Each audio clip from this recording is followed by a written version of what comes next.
Morning. Good morning. Morning. Hello. How are you? Can you believe Joy has been here 6 months in social services already? I really can't. I like her a lot. I think she's going to fit in, even though she's a little timid.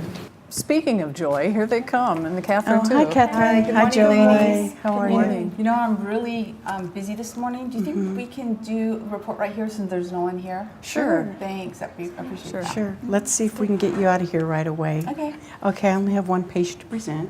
Patient Good. is Tomas Rivera. He's a 54-year-old Hispanic male, ischemic stroke, and he's been given a very poor prognosis. Comorbid conditions are hypertension, diabetes, and severe peripheral neuropathy.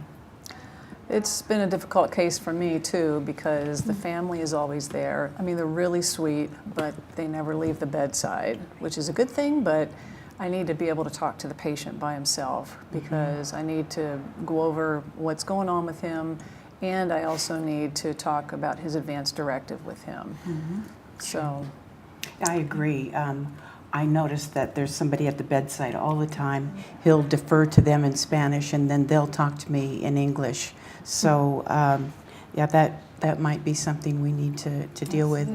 Do you know if he has a power of attorney, Joy? I do not. I do not, and I agree. I mean, there's always family around.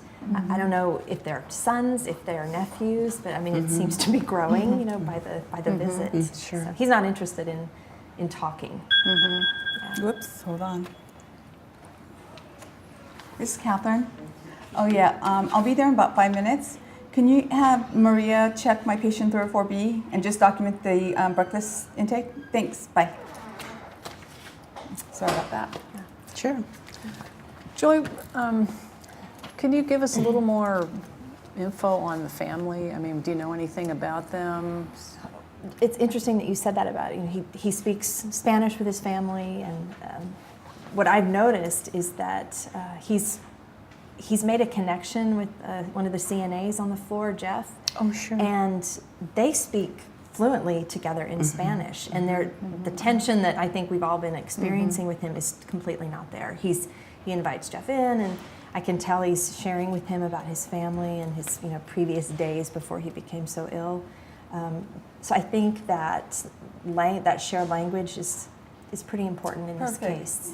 Well, I speak Spanish, so next time I go in, I'll start talking to him in Spanish and go from there. That'd be great. Usually, as you know, even though it's documented, he does speak English, Right. and he probably does speak fluent English, but a lot of times they regress back to their primary language, which is Spanish. So, yeah, perfect. The neurosurgeon, Dr. Ross, is going to come see him today, and he also speaks Spanish, so I'll clue him in, and I think that'll be a big help. Excellent.